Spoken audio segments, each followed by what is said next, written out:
জগন্নাথ বিশ্ববিদ্যালয় কেন্দ্রীয় শিক্ষার্থী সংসদ নির্বাচনে ছাত্র শিবির সমর্থিত অদম্য জবিয়ান ঐক্য প্যানেলের ভিপি জিএস এজিএস প্রার্থীরা নিরঙ্কুশ জয়লাভ করেছেন। বুধবার রাত 11:30 কেন্দ্রীয় সংসদে 38 কেন্দ্রের ফলাফল ঘোষণা করেন নির্বাচন কমিশনার অধ্যাপক ডক্টর কানিজ ফাতিমা কাকলি।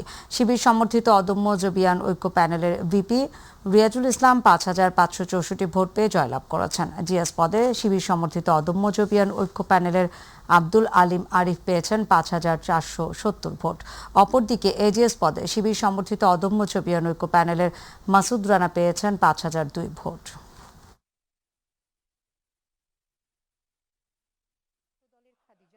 মোহাম্মদ আকিব হাসান তিনি ভোট পেয়েছেন 3588। এখানে প্যানেল উল্লেখ নাই, আমরা প্যানেল হিসাবে আমাদের এই নির্বাচন তালিকায় এইভাবে উল্লেখ ছিল না।